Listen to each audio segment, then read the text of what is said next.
Alrighty. Hey guys.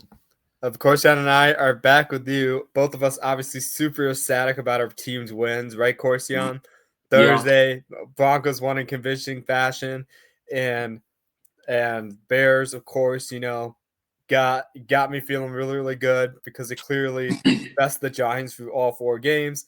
Man, obviously being sarcastic here, Corstian, how are you doing? Because I know for me, watching Thursday, I actually fell asleep watching the game, so I don't have much to analyze from the Broncos and the Raiders. But by Sunday, I was feeling ecstatic after feeling mhm, miserable the first half. So, go ahead, yeah, let it all out. yeah. I mean, I think there's a lot of issues with the Broncos' offense right now. I think, yeah. I mean, there's like the inconsistencies with Bo Nix in terms of. I mean, it all comes down to footwork for Bo Nix, in my opinion. He throws on the run a lot. He throws not with his feet set quite a bit. We see this kind of week in and week out, which is why we see, at moments the Broncos offense looks like it's on fire and like the best offense in the league because Bo Nix is like setting his feet and being patient in the pocket. But then you have a game like on Thursday night where he plays all jittery and then he can't hit his guys like in stride. He's throwing the ball low on like almost all his passes. Um, and then you have like Sean Payton struggling to, I guess, play call to help his second year quarterback have an easier time, in what should be an easier game for him to play in. At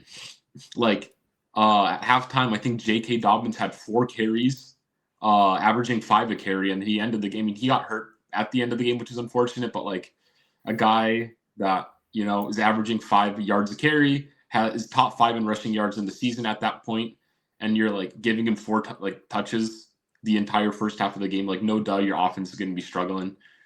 Um, yeah, Troy Franklin is also not a good wide receiver. But they're 8-2. Nothing to worry about. Yeah, They're the number 2 seed. I know. So that's pretty hype. But I mean, I showed you this stat too. I showed you the 20+ yard stat. But from last season and this season, Bo Nix throwing to Troy Franklin on passes 30+ yards downfield is 2 for 24. That's amazing. Right? But Ain't that crazy? that's kind of crazy. Yeah, well, because like last year, the issue with Troy Franklin was he'd get open on some of these deep routes, and then he would just not be able to track the ball correctly, and it would fall incomplete, and so he'd give up like a couple touchdowns last season simply because he couldn't track the ball. And now he doesn't really fight for the catches on these deep routes too, where like there's, I think, both interceptions may have been towards Troy Franklin. Yeah, both interceptions were towards Troy Franklin. One of them was the one where it just bounced off of his hands, which sucks. But I mean, it happens. I mean, to the best of you every once in a while. So like, I mean, he should catch that, but it is what it is on that one. But then like on the deep pass, there was the one where like he didn't even like pursue the football, and then there's another deep ball that was missed that was almost intercepted where he stopped running the route because he thought it was going to be underthrown, but then it was overthrown. And I'm like, how can you're an NFL receiver and you can't track the ball deep? Like, that's kind of an issue. I will say he does play decently well in like short yardage situations. We see him get a lot of red zone targets. So, I mean, that's good on him, but also he got arm tackled on the screenplay. So that's also another issue with Troy Franklin, but yeah. Coming into this game against the Raiders, Bo Nix's passer ratings by like home versus road games was pretty significant. So home games he was like 107.0. Again, this is before the Raiders game, Mm-hmm. and then on the road it was 88.7. Mm-hmm.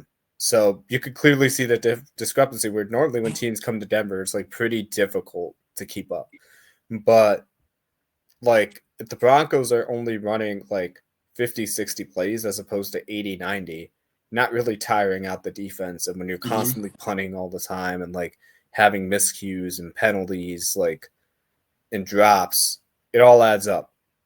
So I think I saw this one tweet on Twitter where it's like the 2025 Broncos remind me of last year's Chiefs, Mm-hmm. where they're winning all these games, but it's not pretty, and there's so many things going wrong, and they make you want to slam your head on the table and wonder what is going on with this team.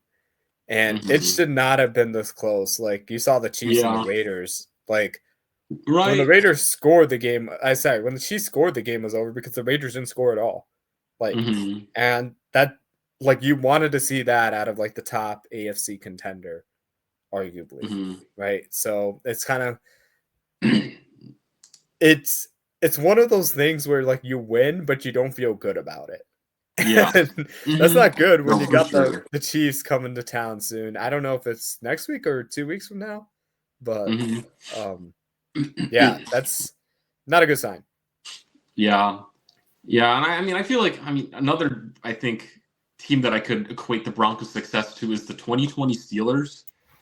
Do you remember that Steelers run where they were the last undefeated team? They were 4, 5, 6, 7, 8, 9. They started out 11-0, and then they lost 4 of the 5 next games, and then lost in the wild card. Yeah, I think I do. That was just wild. Right, and it's like, obviously each team's different. Like the Chiefs of last season, obviously, they made it to the Super Bowl, so even though they sucked a bit in the regular season at times, like they managed to win the important games in the playoffs. But yeah, with the Broncos, I think this last week showed more and more that they should have made more effort to trade for another like wide receiver or bring in a different wide receiver to help out, because defensively it looks like it's just opposing defenses versus the Broncos, right? The way to really limit attack is you just bring Cortland Sutton, where if you like double team him, the entirety of the game, you can make those possessions, but like you're going to be able to struggle to do that consistently. It's like giving him the 50 ball and like those 10 down with it. That's it tends to drive. What it ends up turning into a lot of times is like you can't just be relying on 50-50 balls to one specific guy, and then the rest of your offense, your rest of your receiving talent really can't make plays out there, where you get the inconsistency with Troy Franklin. Pat Bryant is still a young rookie trying to learn things. And obviously they missed, I think the biggest thing is they missed Marvin Mims the last couple of weeks, where he's been out with injury. And so I think he's supposed to he might be coming back this week. I know their replacement returner, punt returner, kick returner is headed back to the practice squad, which might mean that Marvin Mims is coming back, and he really is the deep threat for this team that really opens up the field for the rest of the offense. So it'll be interesting if Marvin Mims is back to see how the Broncos offense can function, but this is kind of a big question mark there. Yeah. I think the Broncos have a lot to prepare for. Thankfully, you got a mini bye going into this week. So it remains to be seen how they respond. Like with a Sean Payton-led team, I know you've had your qualms about like his philosophy behind screen passes and how they're integrated in the overall game plan. And we'll see if this game is kind of like a wake-up call for them. So I want to dive into the film. The reason I haven't covered the Bears is because I'm actually starting off with showing Caleb Williams here. So let's get this going. All right, into the film study we go. Caleb Williams, at this point, it was really rough. New York was up 20-10. Let's dive into this. Again, pressure, like it was clean at first. He could have dumped it down, got 6 or 7. It's pretty good. But what you notice in these plays is he's like ripping the ball with confidence. That was kind of wide open, so he should hit that, obviously. But I want you to watch how decisive he is, like with when he wants to scramble, when he wants to pass. This one less so, but this was just a crazy catch by Loveland. And this is one of the reasons why I had him over Tyler Warren, because I don't see Tyler Warren making catches like this, where he has to make adjustments in mid-catch, like 15, 20 yards down the field. Like, Colson Loveland was one of the best contested catchers or, like, tough target catchers out of tight ends. And right there, I think you're seeing that. This is more of a really decisive throw to Rome Odunze. A lot of this game, you had drops, like 3 by Zacchaeus, like 2 by the backs, and like 1 other by DJ Moore, I think. Mm-hmm. Here, again, you see the wheels. Like, he's not just a passer, and he's quickly outrunning defenders. But what are you making so far as you're watching the first of the final 2 drives from Caleb? Yeah, I mean, I feel like he has those moments of greatness. And so, like, we see what is possible with Caleb Williams. And I think a lot of it just getting it down to, like, overall consistency, too, where I think I look at the Bears offense and it feels pretty loaded, you know, where DJ Moore, as much as, you know, we've kind of dissed on him this season, he's still, you know, in the if we're saying maybe Odunze is the number 1 at this point in the offense, I'd say DJ Moore is one of the better wide receiver 2s you could get in the league. And then you have Luther Burden, who I think is a really exciting rookie. Again, you have Cole. That was a great route he ran, by the way, too. Mm-hmm.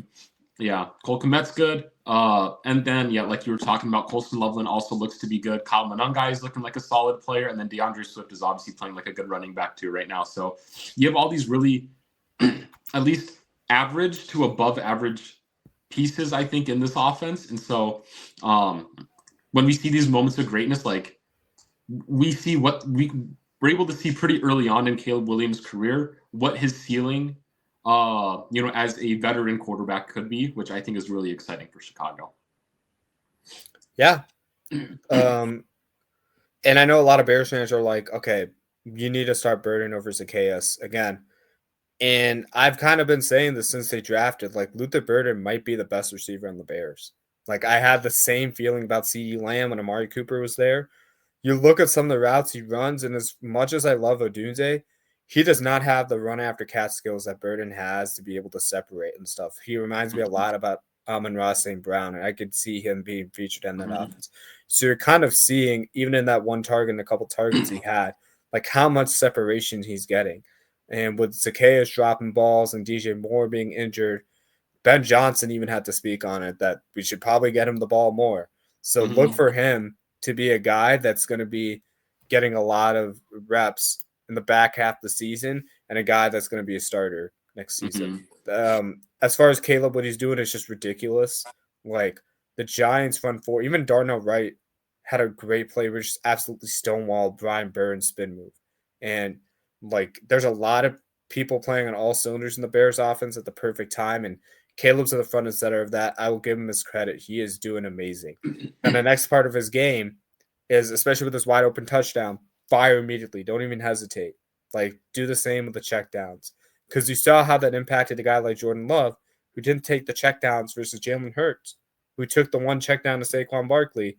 And with A.J. Brown blocking downfield, you got a pretty good gain out of it.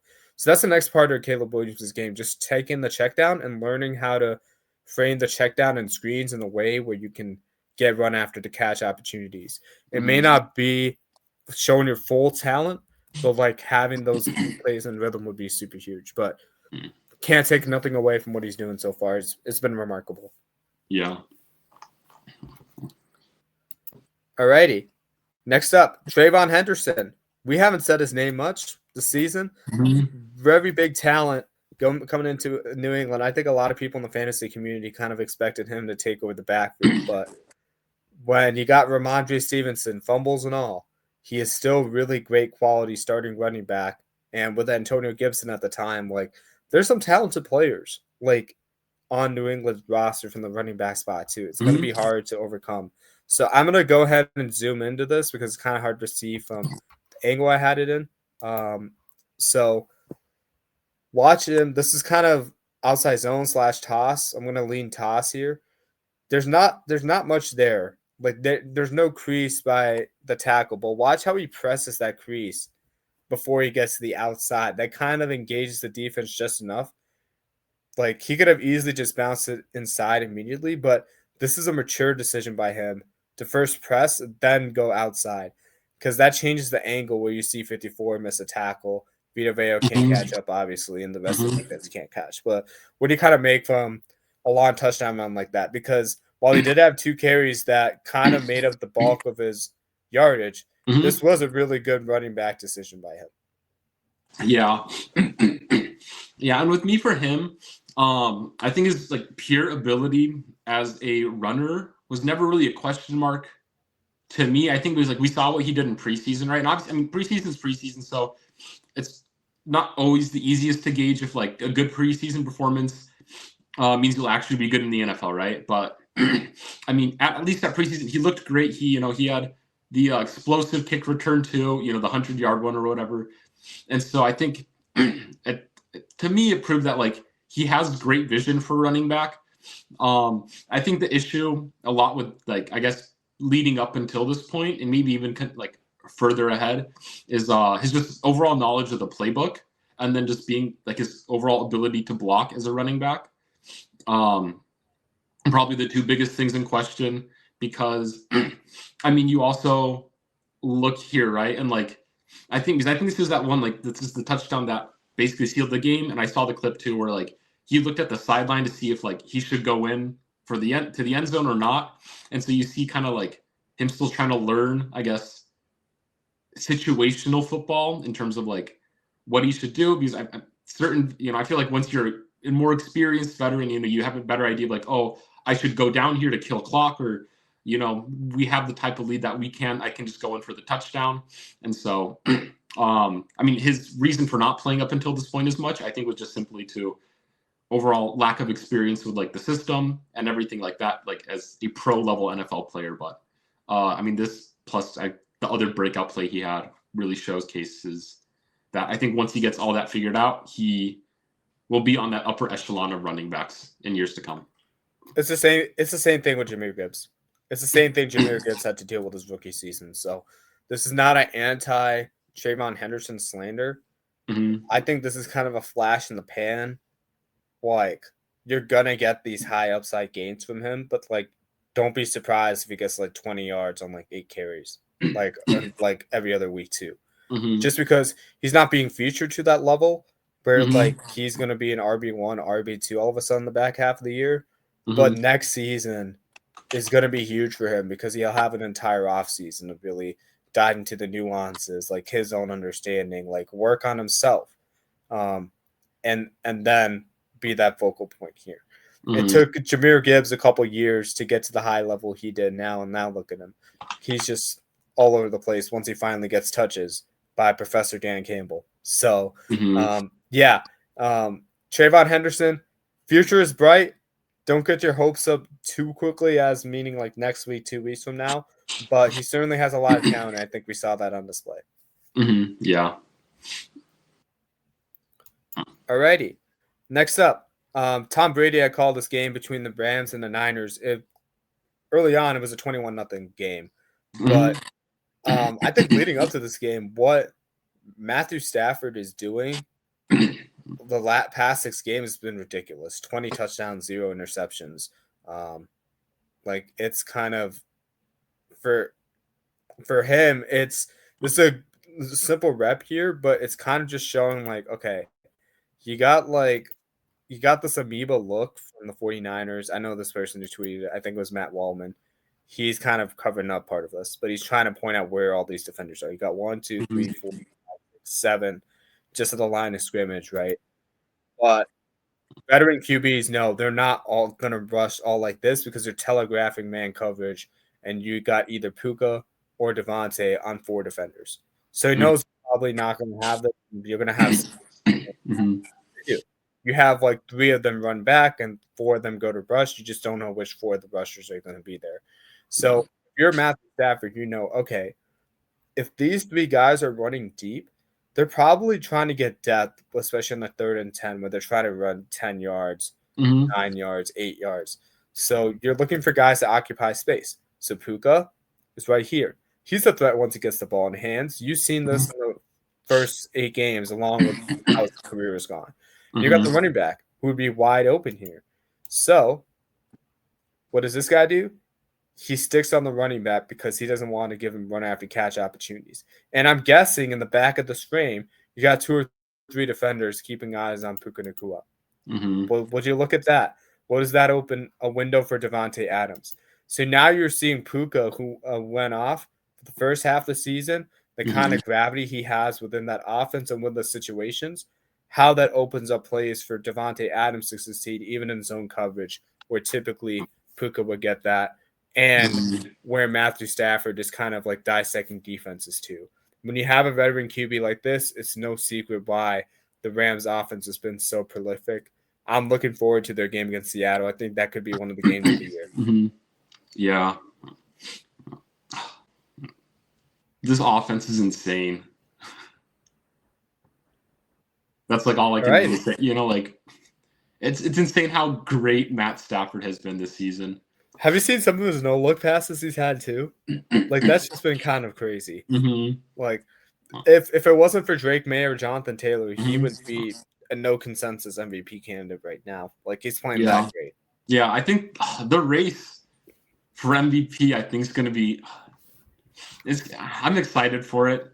I mean, like last year, I think it felt like it was more open than what it really was in terms of like how it ended up going. Maybe that's the case this year. I don't know, but like so far, it feels like the MVP race feels wide open in terms of like players who are being an MVP level kind of guy to the team that they're on. Yep. All right. Third quote from the same tweeter. Now we're looking at the other side. All I gotta say is George Kittle was a monster in this game. Like the 49ers were struggling in the beginning, but like some of his catches he was making was just ridiculous. I don't know how many clips we'll see of him catching, but this is just an example of one, and like how you're supposed to catch the ball. So look at similar to Colston Loveland. Look at, let's see if we can see the full extension of this. Oh, this is perfect. Okay. So look how he waits for the ball to come to his hands. It's kind of weird. Like his hands are ready to catch it, but he's not clap attacking it. He kind of has them. He kind of waits for the ball to meet his hands, and lets his hands kind of absorb the content. And he does need to bobble a little bit to catch it, but like he kind of limits the vibration of the ball like once it hits his hands, and that's exactly what you're supposed to do. If you clap attack it, you have no chance of getting the ball because it can go in any which direction. But like by letting the ball reach your hands first, this is like teaching Shape on how you like catch footballs that are beyond your frame. And like he just had some outstanding catch. There's one where he like made a catch that set the 49ers up in the red zone that was insane. But George Kittle kind of reaffirms like your tight end one when he's all healthy. Yeah, like this is why I love him as a tight end too. Where like obviously like he gets a lot of credit for being like the run blocker, and then like obviously in the past he's had his like issues with injuries, and I mean obviously he was hurt a little bit this season too. But the fact that he comes off of injury and is able to basically string these type of performances together after, I mean, that first week back, he had like 0 catches, and even he was like, oh, I thought I was going to get more based off fantasy odds or whatever, But since then, yeah, he's been a dog. And then, I mean, it shows just like the overall veteranship or, overall experience he's had throughout his career, because at this point, he's been a high performing tight end for quite some time now. But like since, wasn't he like a 2017, 2016-ish draft pick or something like that? Like he's been in the league for a while. Yeah. And literally from his second year, he's been balling out. And so, I mean, it makes sense that he's able to make these plays throughout his career. Yeah, 100%. Alrighty. Okay. A rookie who's been just absolutely balling out this season, Nick Emanuare. Like matched up on Trey McBride, had a sack, led the team in tackles. He's been playing out of his mind this year, so I just kind of want to highlight it. I feel like every week I'm talking about a Seahawks player in a different regard. Mostly Sam Darnold, but look at him matched up with Trey McBride. No, I'm sticking with my Bears, but they're having a phenomenal season. So I wouldn't be surprised if they have the 1 seed. But just look at some of those clips. I'm kind of seeing this for the first time myself, but Trey McBride is one of my favorite tight ends as well. And like he made him look like he was a nobody, like in this game. It was just ridiculous what he did. And Trey McBride had a step on him. But again, like his recovery is just insane where like it doesn't even matter. So playing really impressive for a rookie. What are you seeing for these clips so far? Yeah, I mean, it's good that he's able to ball out like this, especially I feel like with Tariq Woolen not playing quite as good as he did early on in his career. And so the Seahawks were really looking for someone, I think, to really step up in the secondary, and it's awesome that they found a guy, especially like one who has the capability to cover, like play in the nickel and guard tight ends. He's especially more so now than really ever is, are there teams with elite tight ends that can be the focal point of offenses, right? Like what, like think like you think of even the Chiefs obviously are like a tight end focused team. You have the George Kittle, who's a superstar, Sam Laporta, who's not even the focal point, but still a solid tight end, obviously Trey McBride right here, Brock Bowers, even you could look at Oronde Gadsden Jr.'s highlight performances the past couple of weeks too, right? And so there's just like a ton of really good tight ends. And like I think a lot of teams do struggle to match up properly on some of these upper echelon tight ends. And so a guy like him is one of those types of players that can help make or break it when it comes to these close games, especially in the playoffs, as you're trying to get to the Super Bowl, where it's harder to get gashed by some of these tight ends that you might see a team fall victim to in the playoffs. Yeah, and you're slowly seeing like that's kind of like the zone beater, like if you don't have a wide receiver that plays zone really well. So the fact that you're able to match up, if you're able to match up against tight ends, like, well, that's super important, especially in the playoffs. And the fact that he's also been able to play on the line of scrimmage and be involved in sacks, like, is huge. Like, he has a very Derwin James, Jalen Ramsey kind of effect for the Seattle team. And he and Devon Witherspoon are going to be monsters. You already have monsters, like, on their front four. I've talked about Byron Murphy in the past. Got DeMarcus Lawrence. You got Leonard Williams. Like, you have these nasty group of players. And Mike McDonald has his defense playing out of its mind. Like, I'm very excited to see the chess match between them and Matthew Stafford, along with how each defense compares, because both LA and Seattle have insane defenses. Not looking forward to when my Bears probably match up with them, because I don't know if we're going to beat Detroit or Green Bay for your division title here. But yeah, the Seahawks are insane. That's it. That's all I got for the film study so far. Let me know what you guys think. If I missed a couple clips, what should I be showing more? Which players I see feature. Happy to do this. Corstian, who's on your top 5 this week? Top 5. So this week, again, similar to last week, not too much teams staying the same overall from my 1 to 32 list. But anyways, my number 5 team is the Detroit Lions. And then number 4 are the New England Patriots. Then number 3 are the Indianapolis Colts. Then number 2, the Seattle Seahawks, with number 1 being the Rams. I felt like you just took First Take's list. That was literally like the list I heard about First Take on the drive in. I think they might have flipped the Rams in Seattle, but wow, like that's very much in line. I'm trying to think about who you had as your top 1 because I didn't write it down. Let's see here. I think you had Seattle, Tampa, Indy, New England. No, you had the Rams 1. Okay, so the Rams and the Seahawks stayed at 1-2. I think with Tampa losing, you kind of moved them down, but makes sense from my perspective. I'm very curious to see where you have the Eagles and why they didn't crack the top 5, given their like massive win against the Packers. Yeah, well, Eagles, they went from number 11 to the number 8 spot. So they moved up 3 points. And what was interesting is, I don't know, like the top 5 obviously were my superstar, I think, teams of the week. But then, like, honestly, like 6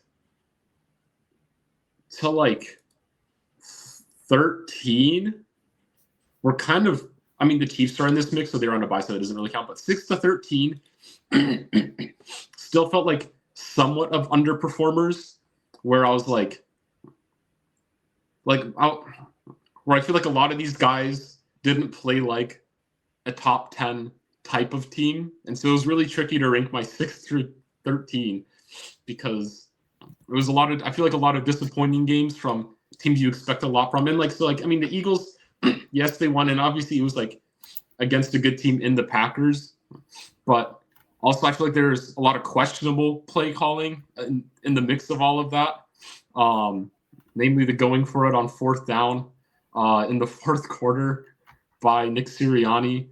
And I was like, I don't know. I mean, it worked out in the end, but that was a dangerously close mistake that happened, in my opinion.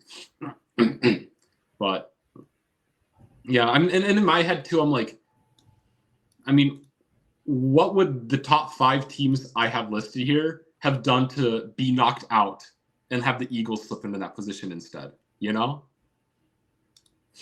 I think I would more look at it with the Lions. I don't really know if winning against the Commanders kind of moves them up to the top 5 for me by 20, especially after losing to the Vikings. I'm playing devil's advocate here. I'm not disagreeing that you have the Lions where they are. But that would be the one thing I would point to, whereas like the Eagles, they're learning how to win close games when it matters most. So I would probably lean there. I could see an argument for that. Yeah. But at the same time, knowing the talent that Detroit has and how they're firing on all cylinders, regardless of the coach, I can understand why you have them top 5. And I think with the Eagles this week, like if the Eagles win this week, there's my argument, but we'll see. Yeah, right. And so it just comes down to the consistency of it all, where it's like the Eagles won a close one here, but then if like they're on like the flip side of losing a close one next week, or they don't, it's not a convincing win, or something doesn't look good for them there, then it's like, why would I put them in the top 5 if they're gonna, I guess, regress in any sense next week? Whereas the Lions, like, they were 6 last week, and so they just moved up 1 spot pretty much, with the Buccaneers falling out of the top 5. That makes sense. That was going to be my other team where you had the Buccaneers, but it makes total sense to me. Yeah, and so it's a weird mix, because I was like, honestly, the Broncos managed to move up 1 spot, because I was like, it was an awful win. But then I look at like the other performances, right? And I'm like, should I have the Buccaneers ahead of them? The Eagles, I mean, they jumped up a handful of spots too. The Chargers are below that next, but they jumped up 4 spots. So it's like, how much higher can I put them, And then the Chiefs are right in there next. The Packers are next on the list, and it's like, well, the Packers lost the close game. So it's like, can't really move them up, Steelers are next on the list, and I'm like, well, they kind of had an unfortunate loss. And then in X is the Bills, who fall down the most. And I'm like, you can't be losing to the Dolphins, especially if you're the Bills. And obviously, like, division games are tricky too. And so, like, it's hard to, like, always gauge, like, oh, this should be an easy win, especially, like, but then if it's a division game, it's not always a good team versus a bad team in all instances. Sometimes, we saw the Chiefs and the Raiders, and obviously it was a different case there. But I mean, I feel like historically, right, we look at the early 2010s, maybe late 2000s rivalry between the perpetual, like, the annual 500 Rams versus the ever so competitive 49ers, right? Or even like the Super Bowl caliber Seahawks.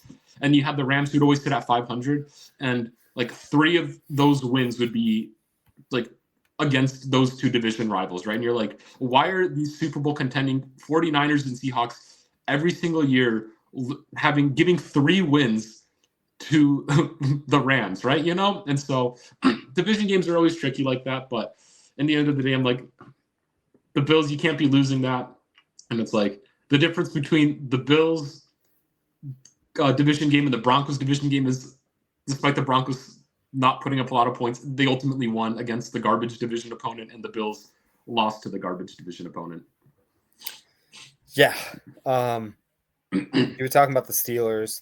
One stat I found pretty crazy right now. Mm-hmm. They're the 4 seed, and they have a 39% probability to make the playoffs. Yeah. Guess what the probability is for the Ravens to make the playoffs as a 10 seed. 10 seed, like at least like 60% if that's the case. 73. Mm-hmm.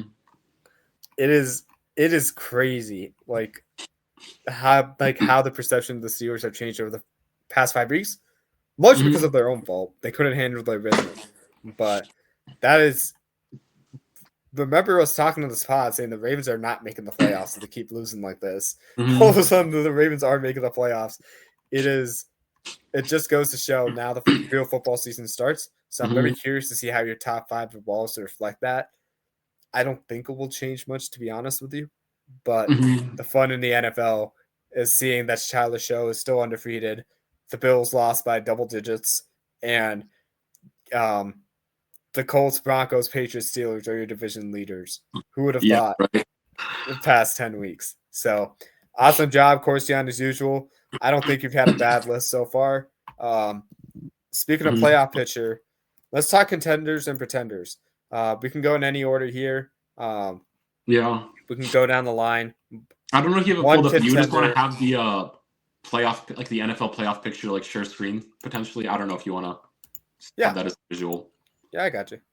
I mean, I have it up. But this might be nice visually here. Okay. Let's get up here. So, basically, I can try and zoom in here, but these are all the teams so far. If I'm going down the AFC on the left side of the screen, you got the Colts at 1, Broncos 2, Patriots at 3. They're all tied up there, but I'm assuming it's by conference record, plus the Colts having the tiebreaker on the Broncos. Then you got the Steelers at 4, as you described, Chargers at 5 with their win against the Steelers, Bills at 6 with their loss the Dolphins and playing one less game than the Chargers, and then you got the Jaguars at 7, despite losing to the Texans. And you got the Chiefs, Texans, and Ravens all on the bubble, around 5-4 and 4-5. But as you can see with the Chiefs and the Ravens, you got 73% chance for the Ravens, 66% for the Chiefs. So by no means is the season over so far. NFC side, Eagles 1, Seahawks 2, Lions 3, Buccaneers 4, Rams at 5, Bears at 6. Super happy to see that. And the Packers at 7 after their loss to the Eagles, jumping from 1 to 7. And then you got the Niners at 8, Panthers at 9, and Vikings at 10 at 4 and 5. Yeah. So looking at this list, Corstian, to me, in my mind, I think Seattle's an absolute contender. Like, I know I've said this team's name so many times over the past few weeks, but I think they're for real. I don't think it's an accident they're first in the NFC West, despite strong performances from the 49ers and the Rams. To me, I don't see this as a pretend team with the way Sam Darnold's playing, combined with their defense being out of this world. They have a top 5 offense and defense in the league. Yeah. How many teams can claim that? And that's why I think they're gonna travel. They're gonna travel well in the playoffs. Yeah. Yeah. For me, on the NFC side, there's like 3 teams I feel comfortable calling contenders. And then I think there's a lot of teams that are almost contenders, but I feel like there's not that many pretenders on this list. And so my main contenders, I think, in the NFC would be the Rams, the Lions, and the Seahawks right now, with the Eagles right almost there, even though they're number 1 seed right now, which is kind of funny. I would add the Eagles to that mix because they got the playoff pedigree, and especially against the Rams, like they have their number. So I'm not really ready to put the Rams over the Eagles until the Rams can prove they can solidly beat the Eagles. They've been in positions to. They've been right there, but they haven't closed the deal. So to me, that kind of means like I would put the Eagles there until somebody proves they can outright beat them from this conference. Buccaneers too. Buccaneers to me are just a tier below. I can't really put them up there until they prove they can beat the Lions. Bears, I would probably say, as much as they're having a fantastic season, I'm going to put them as pretenders at this list so far. And I'm going to put the Packers as pretenders too. Reason being is they're just not as consistent as the teams at the top. And I could see scenarios where they can get down by double digits to like the Seahawks, the Rams, and the Lions. It'll be hard to claw out of. And the way Green Bay plays as well, that style can lend to them. Like if the game gets out of hand for them, I don't know what they do. Jordan Love's an explosive passer, but he's very volatile at the same time. Where they want to keep possessions low, they win on efficiency. Well, if they're not efficient and suddenly they're down by 2 touchdowns, they're not the same team, despite having that vaunted great defense. So those are 2 teams where I don't think they're as strong as their records indicate. Yeah, I'd say Bears overall, just due to like overall inexperience, will probably be my weakest. That too. Because I think a Bears team with this same record, but Caleb Williams is 2 or 3 more seasons of experience, and they're in their, and so it's like a lot of this just comes down to the lack of overall NFL experience and playoff experience, which I think leads to the Bears being thought of as pretenders. And their defense too. Their defense gives up a ton of yards. You can't be doing that against the top teams, like just giving them yardage and then expecting to come out on top because they're going to turn those into touchdowns. So I mean, at this point, if the season ends right now, it's a Bears versus Lions playoff matchup, and I don't think Bears necessarily want a Bears versus Lions wild card matchup. But yeah, for me though, it was like the Eagles and the Buccaneers are like right below, I think, these top 3 teams in terms of like the super contenders, where it's like the Eagles and the Buccaneers can obviously they could win any game. I mean, like Buccaneers beat the Seahawks in a shootout earlier this season, right? So like the Buccaneers can score. Eagles are obviously first place in the conference for a reason. It just like having sometimes like unconvincing wins, I guess, where like it's like with the Eagles, it's more so I see the inconsistency with like getting Saquon Barkley going, which is kind of the big concern, where like Saquon was kind of the guy helping lead the charge into the playoffs last season. Obviously the Super Bowl wasn't the greatest game for him, but even then, those games leading up to the Super Bowl, Saquon was kind of the guy they were able to rely on. But it's like if the Eagles' pass attack stalls out, I think the offense is in quite a lot of trouble. Where it's like Eagles feel similar to the Broncos in the fact that like they're extra reliant on their defenses kind of carrying the load this team, versus like I look at the Seahawks where it's like sure they lost the shootout to the Buccaneers, but most of them I think of them as having a really good and consistent offense and at least a good defense that's consistent most of the time. Lions in a similar boat where I think they have an elite offense and then the defense is good most of the time. Buccaneers I'd say is like just due to the injuries I guess they faced throughout the season, it's harder to say that their offense is as consistent, where they've had a couple low-scoring wins, which is kind of why I'm not ultimately super convinced at times, but they've also had those high-scoring games. And then their defense is good, so it's like slightly less balanced. And then the Rams, it's like both sides of the ball are good, whereas the Eagles, it's like defense has been great, offense has been hit or miss, and that's why I have them just like the tier below of the 3 contenders on the NFC. I will say the Eagles have changed their philosophy over the past 3 weeks. And I don't think the Packers game really showed that because that was just 2 elite defenses going at it. But they've gone under center a lot more, and it's kind of made a difference between like their aerial attack went off like the first time they went under center, and then the running game took off. So I'm very curious to see what happens after the bye. They could end up in that list of yours, like of the top 3 very soon. With the Buccaneers, like other than that Lions loss, even some of their losses against the Eagles and the Patriots now, like they've still been scratching and clawing despite all the injuries and outside circumstances. So I could see them make this crazy late season push where like everything just lines up for them. Yeah. And like, so I agree for now putting them on below tiers, although I'd probably want the Eagles at the top tier because I think now they're just hitting their stride. But I see the logic for it. Yeah. Because it's like, what, 3 points of scoring, right? Technically separates one of your top contenders to a team that's pretending in the playoffs. Yep.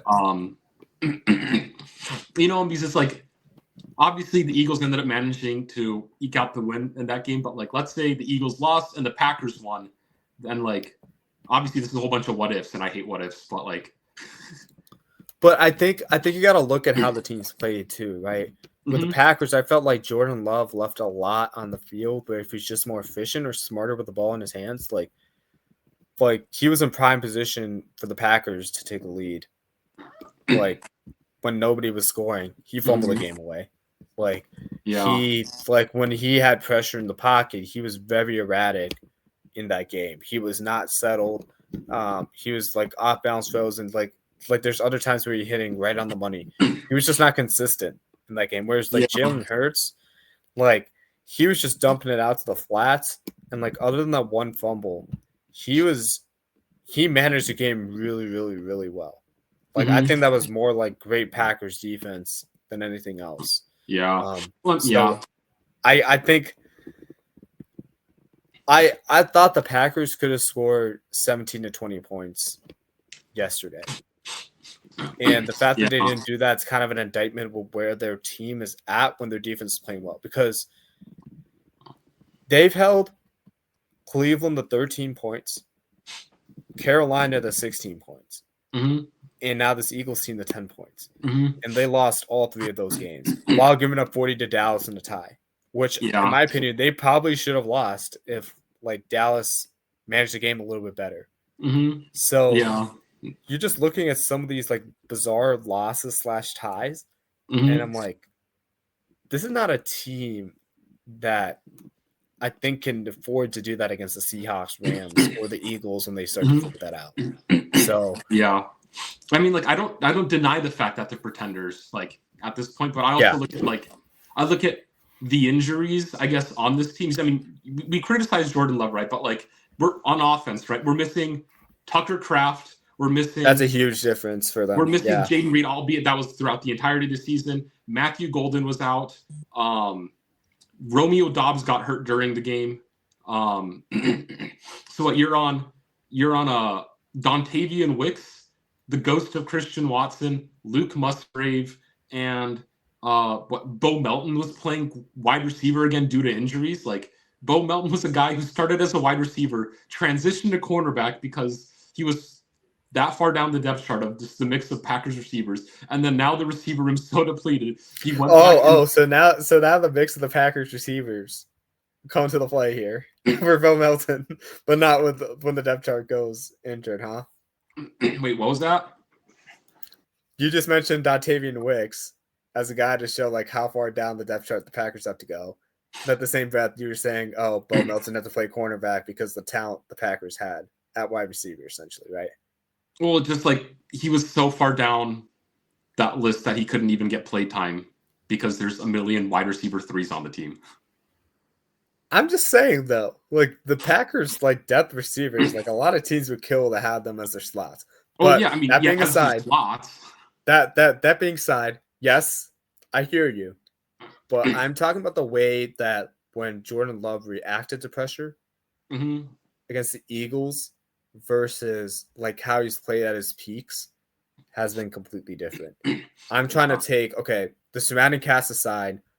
How do you deal with it when the front four of the opposing team gets home, even though you have a great offensive line and a great running back and a great running game?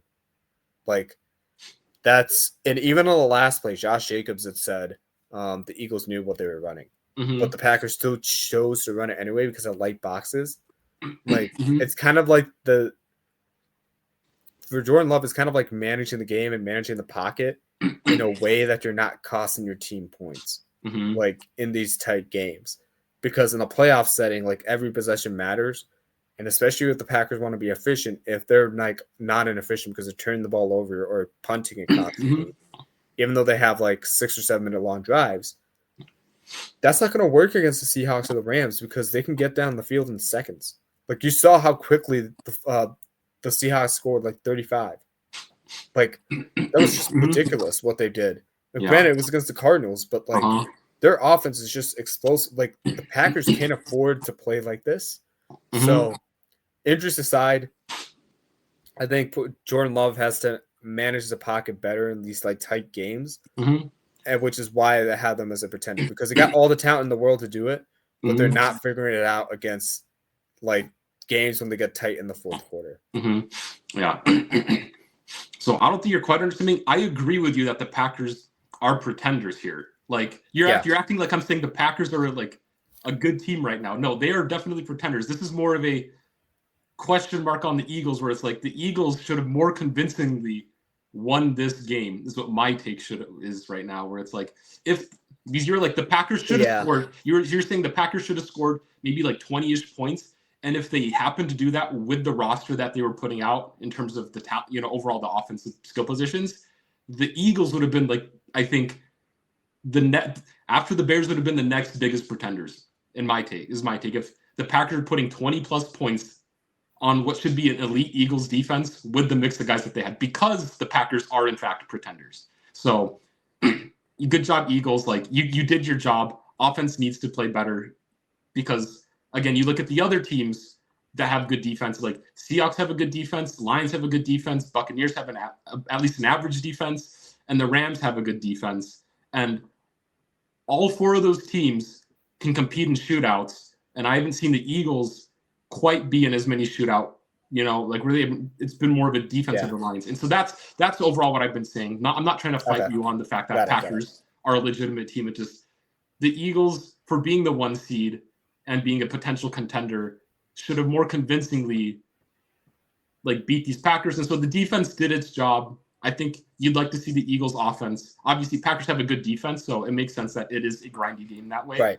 But like for a team that's competing for a Super Bowl, you got to still be able to overcome, especially if the opponent's offense is doing as bad as they are. That means you're getting that many more possessions on offense to wear out the opposing defense. And the Eagles offense wasn't able to do that, which is where a lot of my concerns are in regards to the Eagles pushing forward. And who knows, like you said, the pass attack might be getting better. So like that might change in the next couple of weeks. But and that's where I'm leading to with this team. I don't think this game against the Packers is indicative of what the Eagles are going to. So this is a little bit of projection on my part, I admit.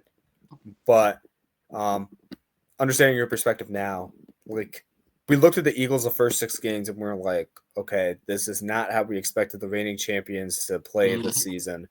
And they're just eking by the games. I agree with it. But I think over the past 3 weeks, as you've seen this Eagles offense become more explosive leading up to the Packers game, it's been better. And I think the Packers game was more about the Packers have just an insane defense where everybody is like playing like shorter, like from like secondary, like you saw Troy Aikman comment about that, where like they feel they could take more chances because their pass rush is that good. So for a patient quarterback like Jalen Hurts, you can't really sit in the pocket for 2 or 3 seconds to read out your plays. So he had to kind of play in a certain way and manage the game and not turn over the ball, even though he let go of a fumble the first drive of the game. And the Eagles were driving then.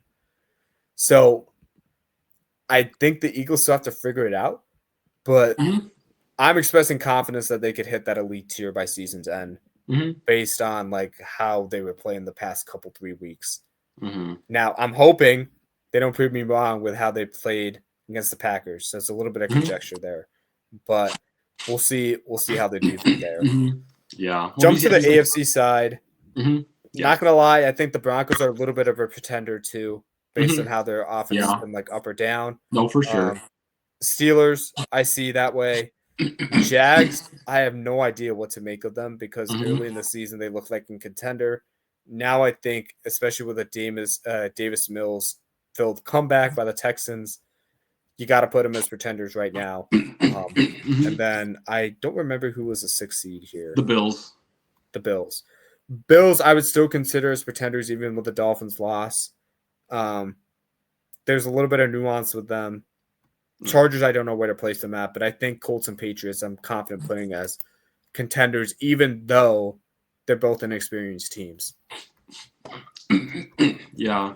And with the Patriots, like I think up until this week, you could have called them pretenders just because they've had a light schedule.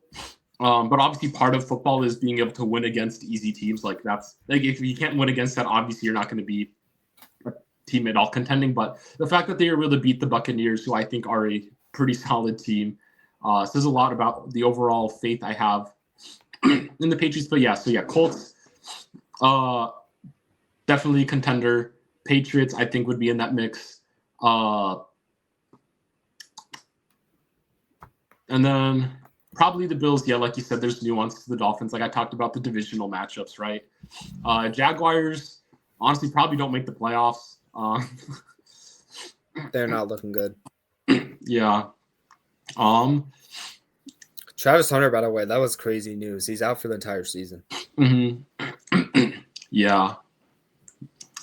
Unfortunate, but I mean, I guess it's nice that you brought in Jacoby Myers at that point, right? Where you have a surefire option. He played solid too. I mean, he had a couple catches, like 40, 50-ish yards. So the fact that, right off the bat, he's able to have some type of contribution like that, I think a really solid sign for them there. But yeah, Jaguars, it's a team where it's like the offense and the defense can look good, but it's just like so inconsistent where, again, like these, like the Jaguars beat the Chiefs, right? Like, are we for real? But then, like, you look at some of the games they lose and you're like, oh. So, I mean, like, I feel like even with, like, the Patriots in the mix, like, as a contender, I think overall the AFC side, it's, like, more open in the fact that it feels like a lot more of a any given Sunday type of playoff squad. I feel like the Colts are my most surefire, like, okay, this is probably the best team in the AFC right now. And then from the Broncos all the way to the Jaguars, I'll include the Chiefs too, from basically 2 to 8. It's a team where it's like any given Sunday, they could win and advance, which makes it a really wild playoff picture where it's like on the NFC side, I was like, oh, there's a couple teams who have been superstar teams, and I would be pretty scared if my team had to go against them in the playoffs where it's like the Colts, I'd be genuinely scared of, especially like Sauce Gardner looked good. But then it's the Broncos. I look at the Broncos, right, and you're like, okay, the defense, it's going to be a grindy game, but like I think I can hope that our offense just manages to eke it out, and get just a little bit more points. With the Patriots, it's like, hey, like they're on fire. Obviously, right now they have a hot one on the Buccaneers, but like they're still a young team. Come playoff time, maybe they screw up just due to lack of experience, right? And any given Sunday, Steelers, they're 5-4. Obviously, they're any given Sunday type of team. The Chargers might be the next scariest team on this list, just due to the fact, I mean, we look at Justin Herbert's like playoff wins, which is abysmal, right? But like overall as a team, maybe they have like decent experience, especially for just being 7-3. So, but then also we look at the games that they're in throughout the season. They've lost some stupid ones. You look at the Bills, who I think. Well, with the Chargers, before you go on, they don't have Amari and Hampton. Mm-hmm. They don't have their tackles. Mm-hmm. And despite that, they're 7-3, and they're still like right in the mix for the division right now. Mm-hmm. And I think with that team specifically, with the way they play, and I know this is going to sound like hypocrisy when especially talking about the Packers, but like the way the Chargers play, they want to be physical. They want to run the ball the entire time. They've not been able to go to that identity because of all the personnel they don't have. Like they lost Najee Harris with an Achilles injury. Mm-hmm. They lost Amari and Hampton for a long time. They lost these tackles. They've been having to reshuffle the entire time. Justin Herbert's been pressured more than any quarterback in the league. So they've kind of had to change their play style. Like Lab McConkey, people thought like wasn't himself like the first couple games. Now he's going off. So the Chargers are still figuring themselves out, which is pretty scary, and their defense is coming along. Yeah. Yeah, so that's why I said they're probably the next scariest team. Like it's like Colts 1, Chargers number 2, then Bills probably the number 3 team. I probably have Patriots at 4. But like even then, I see the Patriots. If the Patriots and the Bills, which they're scheduled to in the playoffs, at least right now, if they go head to head, honestly, the Patriots probably win that one. But like against the rest of the AFC, almost, I'm like, it could be an any given Sunday type of game for the Patriots there. And then obviously the Jaguars, I don't have much confidence in, but like again, they've won. I mean, they're still at 5-4. You know, they're winning some games, they're losing some games. Similar thing with the Chiefs, they're winning some, they're losing some. So like, I feel like it's a harder picture, but I'd say Colts, Chargers, my top 2, like are my like contenders, and then I'd say like Bills, Patriots might be like the 2 that are right below that tier, kind of like how I had the like the Buccaneers and the Eagles, you know, and then the rest might be in that pretender range with the Broncos, Steelers, and the Jaguars. I'm gonna add the Bills to the Colts and the Patriots. I think they've earned the benefit of the doubt there. Yeah, I'm gonna go ahead and put a team that's not even in the playoffs right now, the Chiefs, and I'm gonna put the Ravens in those. So we're gonna have a lot of contenders here. I think there's 5 contenders in the AFC. I think the Chiefs and the Ravens make it into the 7 by season's end. You may or may not agree. Probably the Ravens would probably agree. Chiefs might take over the Jaguars. Yeah. So ultimately, just the Steelers and the Jaguars get knocked out, right? Yeah, and because of that, I have them as pretenders right now, along with the Broncos.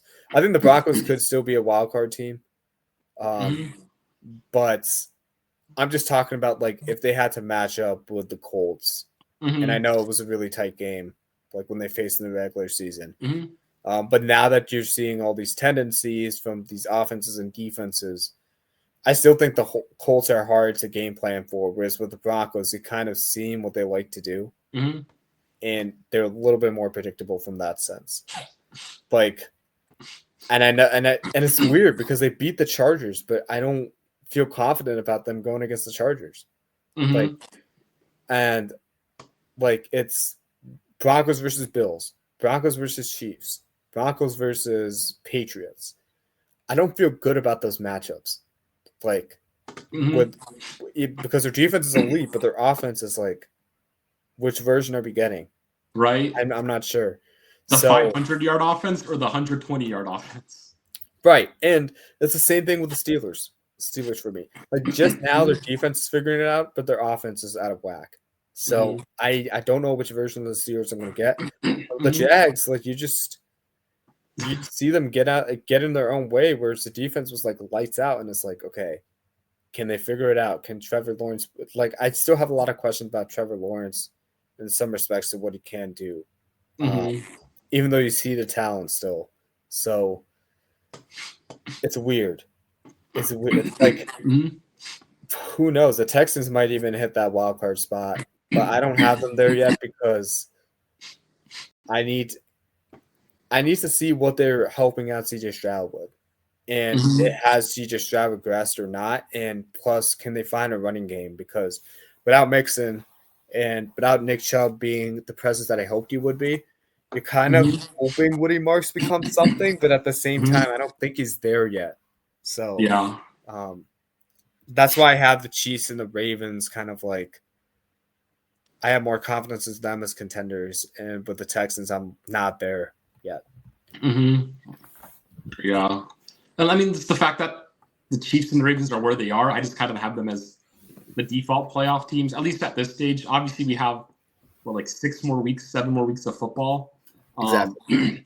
And so, obviously, in 3 weeks, I think a lot of this probably changes. Now, hypothetically, we have so this week we have the Broncos and the Chiefs going head-to-head, right? Let's say the Broncos beat the Chiefs I don't know how, but like, let's say they beat the Chiefs, right? Like, how does that affect how you think of the Broncos and the Chiefs going forward into the playoff picture? I don't think it's just about the Broncos being the Chiefs. I think it's about how they do it. Like, Bo Nix puts if it's like Broncos 31, Chiefs 24, like Chiefs 27 for some reason, Mm-hmm. then I have to reconsider where the Broncos are. Mm-hmm. What if it's like Broncos 18-10? I'd also have to consider it because here's why. The Chiefs are a really good defense historically. Mm-hmm. And I know we had questions about them at the beginning of the half, but I think they're just starting to figure things out on the defensive end. Mm-hmm. If the Broncos can control the game from start to finish and not rely on the fourth quarter, Mm-hmm. then I'm willing to re-entertain that conversation and consider. And if in order for that scenario to pop up, Mm-hmm. you're going to have to play the Chiefs all four quarters. If because one of those things where like the Chiefs are up by like 2 scores for most of the game, but then the Broncos suddenly make it a 3-point game or a 1-possession game at the very end and make things interesting where Patrick Mahomes has to ice the game. Mm-hmm.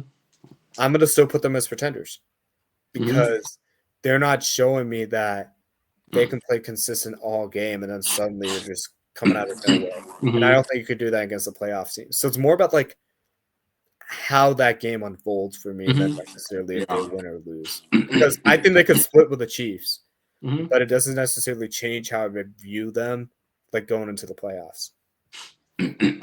Yeah. Well, because like, yeah, it's interesting because how would that change your view on the Chiefs though if they lose a close game to the Broncos? You know, because obviously I think you could say the Broncos could still look like pretenders with a win against the Chiefs, but the Chiefs dropping to 5-5. I think it would move me. I think it would have me move them to pretenders because then they're in a situation where it's like they're not only fighting the Broncos and the Chargers, they're also like fighting positioning and wildcard spots, even if they do win the division at the last minute. And I just don't see them going on the road 2 times in a row. Like, I know they did it before, but this current roster and with like teams like the Colts and the Bills and like the Patriots playing the way they are, like I just think there's better like team talent and elite talent at the most important positions on other teams. Where it's like now the Chiefs are not the class of the AFC. They can get God in any week. And like the fact that they're dropping games in November and December show me like they're kind of pretenders. Whereas like you kind of expect contenders to like not lose that many games in those months. And if they're dropping games to the Broncos, they're dropping games to some other teams that they have on their schedule. They do have to change the face the Chargers again. They do have to face these other teams. So yeah, in that situation, it kind of make me view the Chiefs differently. Yeah. Like the funniest, I think, outcome in regards to this conversation would be the Broncos beating the Chiefs this week and then the Jaguars beating the Chargers this week. Yeah. Like, then you not could saying just that would happen, the whole conversation on like, its head. We have to go back that to would be the funniest thing because then it just makes it that much harder for the Chiefs because it's like sure, like the Chiefs have like that 66% chance to make the playoffs, right? Obviously, I mean, like it's easier, I think, to see them in the playoffs than not. But it will be an uphill battle, I think, to an extent, just because it's like we talk about the Steelers, I mean, as pretenders, but like if they're able to still keep winning games somehow, you know, and keeping a similar record to the Chiefs got to fight through them. And the Ravens, who are starting to get hot, right? The Jaguars, if they can manage to eke out wins, because then you're looking at the 5 and 6 seed of the Chargers and the Bills, and it's like, that's not a fun group of teams to be fighting it out to get a wild card spot, which I don't know, makes it exciting. But it's nice we can agree that the Colts are atop of this. Yeah, I mean, I think they're for real, and I think I've been really impressed on the top down, like ownership and like how they've changed, like how they've been really, really focused, like as a group. And I think you can see it in the coach, you can see it in the players, like they just totally bought in. And Jonathan Taylor's having a heck of a season. They know who they are, and they're not changing from that. But at the same time, they have all these counter punches where try to limit one team, they can still put up 20 and make it a one possession game. Just wrapping up here, one last thought. Like, again, if the Chiefs drop a game against the Broncos, which is likely to happen, like you're looking at them at 5 or 6 losses, right? And just with the way that season will finish up, with like how teams like the Colts and the Patriots are doing now, and the Patriots have a favorable schedule. So, like, I think in that circumstance, I think there's no way the Chiefs would catch a team like the Patriots. They're looking at a 3 and 4 seed, and that's like then you're looking at like a matchup with the Bills or the Chiefs. Or the Chargers. First week of the playoffs, if not the Broncos again. I don't think that's ideal for the Chiefs to go for that matchup and then try to go divisional, then conference championship against some teams like the Patriots and the Colts. Not this season. I don't think that's where they want to be. So it's kind of like if I'm the Chiefs, I'd rather get like a 6 or a 5th seed, like as a wild card, and face like a team like the Steelers if they somehow win the division. Like I want that matchup more than like trying to squeak out a division win, like or like after a loss and then like trying to win the division at the last moment and then get stuck with the worst matchup. They're kind of in a weird boat in that sense. Yeah. Yeah, so I think there's a chance it's a really close matchup with the Broncos this upcoming week. I mean, like, obviously the Chiefs will look different from this year compared to last year, but also, like, the Broncos are a blocked field goal away from sweeping the Chiefs last year in terms of division rivalry games. And so, like, yeah, I think it'll be close. It'll be an interesting game to see. I'll probably be mauling the entire time, but the Chiefs, it's an interesting schedule they got coming up because it's the Broncos, and then they face the Colts, and then they face the Cowboys, then the Texans, the Chargers, and then then the last 3 games is the Titans, the Broncos, and the Raiders. So, like, in my head, the Titans and the Raiders are really the only gimme games for the Chiefs here, and then I think the rest will have some semblance of competitiveness, but it's looking like a 10-7 season for them, or 11-6, if I had to guess. Like, if they're higher than that, then I think we know where we're staying with the Chiefs. They're obvious contenders, but like the Chiefs went out. Okay, hey, Super Bowl Chiefs, like, but okay, alrighty, heavy discussions here. Good job, Corstian. You can follow us on our Instagram page at amon.a.mission. Let us know. Do you agree with our contenders list? Do you agree with Corstian's top 5 rankings, or do you think he's absolutely crazy for not having the Chiefs at 1? Obviously kidding there. But yeah, let us know. And until then, see you later. Corstian, close us out, buddy. Yeah. Peace out. There we go. Yeah.